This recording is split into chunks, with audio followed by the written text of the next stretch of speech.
한 가지 놀라운 사실을 아세요? 대부분 사람들은 평생 돈과 함께 일하면서도 돈이 실제로 어떻게 작동하는지 모릅니다. 교과서적 정의만 알 뿐이에요. 제가 말하는 건 진짜 시스템, 당신이 고생할지 밤에 편히 잘지 결정하는 보이는 구조입니다. 왜 아무도 이걸 설명해주지 않을까요? 알고 보니 모르는 게 이득인 사람들이 규칙을 만든 당사자였기 때문입니다. 지금부터 몇 분 동안 여러분이 룰을 배운 적 없는 게임을 어떻게 플레이해왔는지 정확히 보여드리겠습니다. 질문 하나 드릴게요. 돈이 무엇이라고 생각하세요? 대부분 사람들은 교환의 매개체, 가치 저장 수단이라고 답합니다. 틀린 말은 아닙니다만 불완전합니다. 결국 돈은 신뢰입니다. 지폐나 계좌에 찍힌 숫자에 가치가 있다고 모두가 동의했기 때문에 통용되는 거죠. 법정화폐, 예를 들어 달러 같은 것은 본질적 가치를 가진 게 아닙니다. 그 가치의 전부는 공공의 신뢰에 달려 있습니다. 이게 첫 번째 환상입니다. 월급을 받을 때 여러분이 받은 건 부 자체가 아니라 부에 대한 청구권, 약속입니다. 사람들이 그 약속을 더 이상 믿지 않으면 그 가치는 증발합니다. 만약 내일 모두가 깨어나서 달러는 가치가 없다 결론 내리면 정말 가치가 없어집니다. 정부가 그것을 막을 수 있는 건 아닙니다. 작동하는 이유는 우리 모두가 작동한다고 동의하기 때문입니다. 수세기 전, 소수의 그룹이 이 신뢰를 통제하면 모든 것을 통제할 수 있다는 사실을 깨달았습니다. 그래서 그들은 은행 시스템과 제도를 만들었고 돈을 신비롭게 보이게 만들었습니다.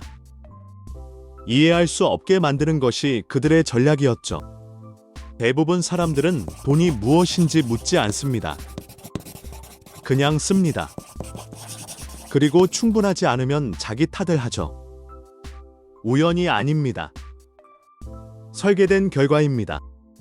그러니 실제 시스템이 어떻게 돌아가는지 한번 설명해 드리겠습니다.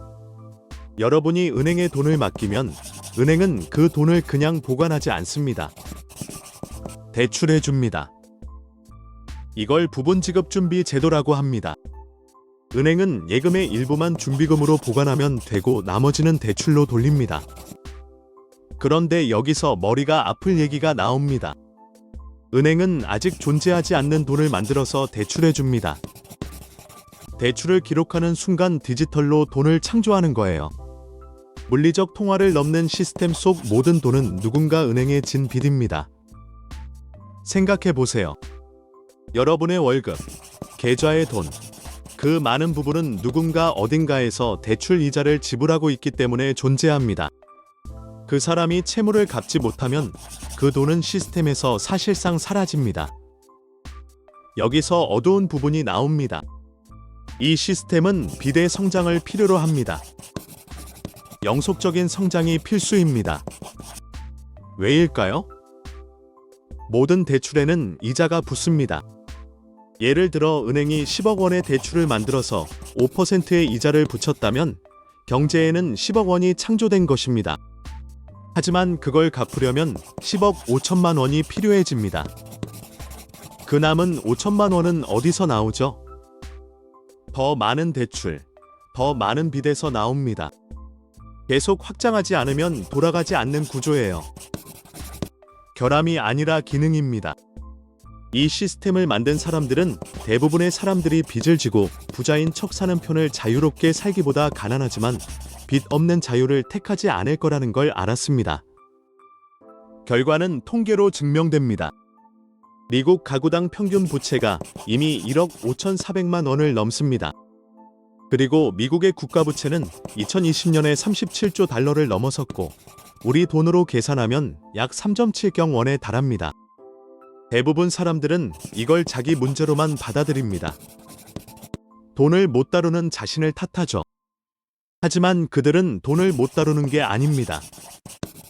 그들은 자신들이 지면 이득을 보는 사람들이 만든 규칙으로 게임을 하고 있었을 뿐입니다. 게임을 바꾸려면 먼저 규칙을 배워야 합니다. 이제 한 가지 물어봅시다. 시스템이 빚을 설계했다면 나만 빠져나갈 수는 없을까요? 기술적으로는 가능합니다. 하지만 시스템은 심리적 갈고리를 곳곳에 심어 대부분의 사람이 아예 시도조차 못하게 만듭니다. 첫 번째는 지위 과시 효과입니다. 돈은 이제 생존을 넘은 신호입니다.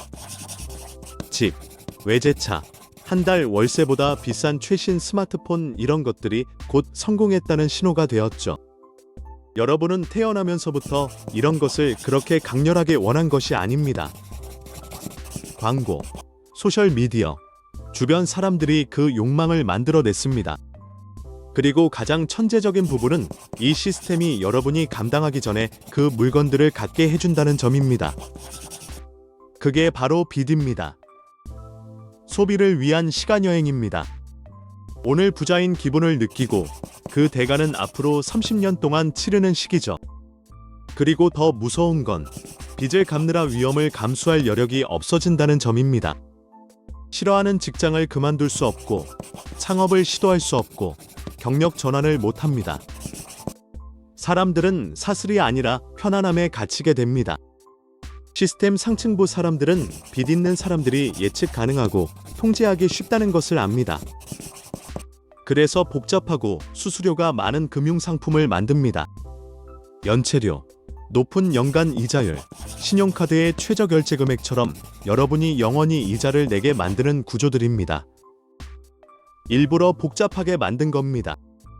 시스템을 이해하지 못하면 실패를 자신 탓으로 돌리게 되니까요. 반면 돈을 제대로 아는 사람들은 빚을 도구로 씁니다. 차를 사거나 여행을 위해 빚을 내는 사람과 달리 자산을 늘리기 위해 빚을 냅니다. 부자는 대출로 부동산을 사거나 사업을 시작하거나 주식에 투자합니다. 빚은 늘지만 자산이 더 빠르게 늘어납니다. 여기서 마법이 나옵니다. 그들이 내는 이자는 종종 세금상 비용으로 인정되어 절세 수단으로 활용됩니다. 여러분은 새우 돈으로 이자를 내지만 그들은 세제 혜택을 받아 같은 도구를 다른 결과로 만듭니다. 같은 도구, 다른 결과입니다. 복리의 힘은 빚이 아니라 자산에서 가장 강력합니다. 예를 들어 1,000만 원을 연 10% 수익으로 투자하면 40년 뒤에는 4억 5천만 원이 넘어갑니다. 단점은 투자할 돈이 필요하다는 점이고 시스템은 대부분 사람을 빚 갚는데 바빠서 투자 자본을 모을 시간도 주지 않습니다. 부자들은 대개 세습되는 자본으로 출발선이 앞서 있습니다. 30즈음 이미 자산이 현금 흐름을 만들고 있죠. 반면 보통 사람은 50이 되어서야 겨우 앞서 나가기 시작합니다. 수학은 원래 여러분 편이 아니었습니다. 시스템이 어떻게 돌아가는지 안다고 해서 마법처럼 자유로워지는 건 아닙니다. 하지만 더 중요한 일이 일어납니다. 스스로를 탓하는 것을 멈출 수 있게 됩니다. 그리고 그게 모든 것을 바꿉니다. 규칙을 알면 선택을 다르게 할 수 있습니다. 완벽하지 않아도 달라질 수 있습니다. 당장 할 수 있는 것들부터 시작하세요. 없는 부를 과시할 필요는 없다고 결정할 수 있습니다. 감당할 수 없는 소비를 안 하겠다고 선택할 수 있습니다. 시스템에서 완전히 벗어나기는 어렵지만 시스템이 원하는 방식으로 참여하지는 않을 수 있습니다. 여러분이 억만장자가 되지 못할 수도 있습니다. 그렇지만 돈이 여러분을 지배하지 않고 돈이 여러분을 위해 일하게 만드는 삶은 만들 수 있습니다. 그건 결코 작은 일이 아닙니다. 인생을 바꾸는 큰 차이입니다. 이제 돈이 실제로 어떻게 작동하는지 아십니다. 질문은 남아 있습니다. 그 지식을 가지고 무엇을 하시겠습니까? 선택은 여러분 몫입니다. 이 내용이 새롭고 도움이 되셨다면 머니 스케치 채널을 구독하고 알림 설정해두세요. 좋아요 한 번만 눌러주시고 댓글로 여러분의 생각을 남겨주세요. 다음 영상에서 계속됩니다. 시청해주셔서 진심으로 감사합니다. 끝까지 함께해주셔서 정말 큰 힘이 됩니다. 앞으로도 유익하고 재미있는 영상으로 찾아뵐 테니 채널을 구독하시고 계속 함께해주세요. 감사합니다.